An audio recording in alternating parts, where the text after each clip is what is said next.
Halo semuanya, perkenalkan kami mahasiswa dari Bina Nusantara Malang dari jurusan Business Creation ingin menjelaskan mengenai Airbnb sebagai perusahaan unicorn. Kami kelompok 8 yang terdiri dari saya sendiri, Perisius Renat Valois, dan rekan-rekan saya Berton, Giovanote, Hendrawan Dwi Saputra, dan Ramanda Ramadan. Yang pertama saya akan menjelaskan sejarah dari Airbnb. Airbnb ini adalah merupakan marketplace online yang fokuskan pada penjualan penginapan dengan berbagai macam properti, mulai dari bentuk rumah, apartemen, hostel, perkemahan, hingga rumah pepohonan, serta beberapa experience lainnya. Airbnb ini merupakan perusahaan yang berasal dari San Francisco, negara bagian California, dan resmi didirikan pada tahun 2008. Dahulunya Airbnb ini hanya melayani masyarakat daerah di San Francisco saja, lalu seiring berjalannya waktu, sekarang Airbnb dapat memenuhi kebutuhan seluruh pasar dunia, dan hingga saat ini Airbnb lebih tepatnya sudah tersebar lebih dari 34.000 kota di dunia. Airbnb ini awalnya merupakan ide bisnis yang tidak terpikirkan sama sekali oleh pendirinya, yaitu Brian Chesky dan Joey Gebbia. Singkat cerita, pada tahun 2007, Brian Chesky dan Joey Gebbia mengalami kesulitan dalam perekonomiannya hingga tidak bisa membayar sewa tempat tinggalnya, dan dari situ mereka memutuskan untuk menyewakan tempat tinggal mereka kepada orang lain melalui website yang mereka dirikan. Lalu pada tahun 2008, Nathan Bleharczyk, rekan mereka, bergabung untuk menjadi rekan bisnis mereka untuk menjalankan dan mengembangkan Airbnb ini. Dan mereka bertiga menciptakan aplikasi khusus pemesanan penginapan tersebut dengan nama Airbed and Breakfast, atau yang disingkat Airbnb. Mereka menekuni bisnisnya ini hingga pada tahun 2009, Airbnb dapat masuk ke kalangan para startup dan mendapatkan pendanaan sebesar $20.000.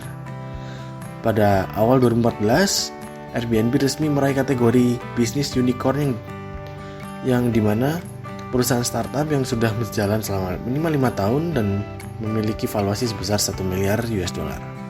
Dan pada 2014 akhir tercatat Airbnb sukses meraih valuasi sebesar $10 miliar. Yang berikutnya saya akan menjelaskan value proposition apa saja yang ditawarkan oleh Airbnb kepada customer-nya. Value yang pertama yang Airbnb tawarkan yaitu Airbnb memberikan banyak macam dan pilihan macam tempat penginapan seperti rumah kastil, rumah konvensional, apartemen, rumah pantai, rumah pegunungan, kemah, dan hingga rumah pohon. Dari banyaknya model penginapan, customer tentu akan merasa puas dengan kelengkapan tersebut, dengan fasilitas tersebut, sehingga customer dapat semakin memiliki rasa ingin tahu. Lalu yang kedua, harga yang ditawarkan oleh Airbnb ini jauh lebih murah dibandingkan dengan rate room hotel pada umumnya, baik mulai dari bintang 1 hingga bintang 5. Umumnya, kualitas penginapan Airbnb juga memiliki standarisasi yang tinggi sesuai dengan harganya. Dan biasanya tempat penginapan Airbnb dapat memuat lebih banyak orang dan tanpa batasan seperti aturan yang ada pada hotel. Yang ketiga, lokasi penginapannya yang cukup fleksibel, yang bagus, dan memiliki tempat yang indah. Memang benar, juga banyak hotel yang memiliki tempat yang bagus seperti di pinggir pantai, di gunung, namun tidak se-fleksibel Airbnb karena Airbnb dapat menyewakan tempat penginapannya hanya untuk satu rumah saja. Sehingga lokasi yang ditawarkan oleh Airbnb lebih lengkap dan bisa di mana saja seperti rumah di pinggir pantai, di pinggir danau, di pegunungan, dan bahkan ada hingga di tebing gunung. Industri analisis Airbnb itu, jadi Airbnb masuk ke industri perhotelan yang berupa jasa. Karena Airbnb ini merupakan platform via aplikasi pihak ketiga untuk mempertemukan owner rumah dan ataupun apartemen dan hostel untuk disewakan, yang untuk nantinya dipertemukan dengan konsumen yang sedang mencari tempat inap. Airbnb merupakan aplikasi penyedia tempat inap paling diminati di Amerika. Pesaing di Amerika pun di antara lainnya seperti Travelmode, Flipkey, dan lainnya masih kalah jauh dari pengguna setia Airbnb. Airbnb di Amerika merupakan pilihan dan tujuan pertama bagi owner rumah, hostel, dan apartemen maupun konsumen yang mencari tempat inap. Bukti konkretnya adalah Airbnb merupakan platform pertama yang bisa disebut unicorn dan melakukan go global sampai antar benua. Mereka juga mulai dipergunakan di Indonesia dan mengancam platform Indonesia terdahulu seperti Kulkos, Red Doors, dan lain-lain. Industri ini juga sempat turun karena adanya pandemi Covid yang menyebabkan kurangnya minat konsumen untuk keluar dari rumah apalagi untuk traveling. Namun saat ini banyak negara menyatakan Covid sudah aman, yang akhirnya menyebabkan industri travel mulai melakukan recovery yang sangat berdampak juga untuk Airbnb. Dengan banyaknya orang yang berwisata, maka pada saat ini juga Airbnb digunakan kembali dan melakukan pemulihan. Airbnb ini juga dapat bertahan sampai jangka waktu yang panjang karena adanya rasa saling tidak percaya antara owner, pemilik hostel, apartemen maupun rumah yang akan disewakan dengan pencari tempat inap. Belum lagi banyaknya orang yang menginvestasikan dana mereka kepada properti dan bertambahnya tempat inap di mana-mana. Di Malang pun menurut saya Airbnb ini akan mendominasi karena dana yang lebih besar daripada pesaing pendahulu seperti Kulkos dan Red Doors yang sempat lengah dana pada saat Covid kemarin. Maka dari itu Airbnb akan dibutuhkan lebih lagi oleh kedua belah pihak demi sama-sama mendapatkan keamanan dari pihak ketiga. Idea Generation. Ide dasar Brian Chesky dan Joe Gebbia dari Airbnb cukup sederhana, yaitu kesempatan untuk mendapatkan uang ekstra dengan menyewakan ruang lahan cadangan saat acara besar datang ke kota mereka. Itulah titik awal ide mereka terbuat. Selanjutnya ide tersebut kemudian berkembang menjadi platform yang menawarkan tempat tinggal jangka pendek, sarapan, dan peluang jaringan bisnis bagi mereka yang tidak dapat memesan hotel karena kondisi tempat yang kurang strategis ataupun jenuh dengan suasana penginapan yang monoton. Pada Februari 2008, Brian Chesky menghubungi mantan teman sekamarnya, Nathan, untuk mengembangkan situs web yang diberi nama Airbed and Breakfast.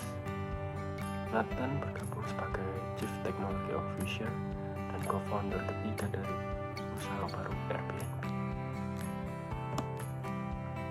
Setelah itu, Airbnb berfokus pada pengembangan hubungan dengan mengunggah gambar properti berkualitas tinggi, menciptakan pengalaman tak terlupakan bagi pelanggannya, dan memandu tuan rumah untuk melibatkan para tamu dalam pengalaman homestay terbaik. Pada akhir program Kombinator Y, para pendiri mampu menciptakan pasar pelanggan setia yang tidak hanya mencintai perusahaan, tetapi juga membantu perusahaan mengembangkan basis pelanggannya. Mereka juga berhasil mendapatkan pendanaan $600.000 dari Sequoia Capital dan Y Combinator. Dari titik ini, Airbnb tak terbendung dan berkembang keluar dari Amerika, dan hari ini memiliki kehadiran di seluruh dunia dalam industri perhotelan. Airbnb memulai dengan ide menciptakan peluang bagi wisatawan merasakan suasana baru kehidupan dari warga lokal di destinasi yang baru dan menarik, tanpa adanya kerumitan dari hotel. Ide yang muncul dari Airbnb ini, mereka memfasilitasi penyewaan jutaan rumah di seluruh dunia. Ide pun berkembang karena alasan sampai mereka memiliki ide yang sangat kuat untuk menciptakan bisnis ini. Tetapi mereka pun juga mempunyai strategi pemasaran yang sangat baik. Yaitu yang pertama, mereka memiliki produk. Penawaran produk Airbnb berbeda dengan yang lainnya. Mereka bisa memberikan liburan yang mudah dan terjangkau. Lalu yang kedua, harga. Strategi yang mereka gunakan yaitu melemahkan hotel lokal dengan memberikan lokasi sewa yang aman dan terjangkau dari hotel-hotel lokal. Lalu yang ketiga yaitu tempat. Salah satu keunggulan dari Airbnb ini, perusahaan manajemen mereka ada di seluruh dunia. Yang terakhir yaitu promosi. Airbnb mempromosikannya dengan baik. Mereka memiliki pemasaran dari mulut ke mulut dan mereka juga memiliki pemasaran digital marketing. Lesson Learning Conclusion. Airbnb meluncurkan bisnisnya pada tahun 2008, telah mengalami pertumbuhan eksplosif dengan menciptakan nilai melalui model bisnis ekonomi berbagi. Model bisnis Airbnb membantu pemilik properti untuk mengeksploitasi aset yang kurang dimanfaatkan. Namun, seiring dengan pertumbuhannya yang pesat, kontroversi muncul di antara banyak pemangku kepentingan, terutama industri perhotelan tradisional, komunitas, dan pembuat kebijakan. Studi ini mengulas artikel akademis untuk menunjukkan dengan tepat faktor-faktor yang terlibat dalam hubungan antara Airbnb dan berbagai pemangku kepentingannya. Tujuannya adalah untuk mengidentifikasi manfaat, kekurangan, dan masalah seputar Airbnb. Analisis ini didasarkan pada perspektif 6 pemangku kepentingan Airbnb: tamu, tuan rumah, karyawan, komunitas, pesaing, dan pembuat kebijakan.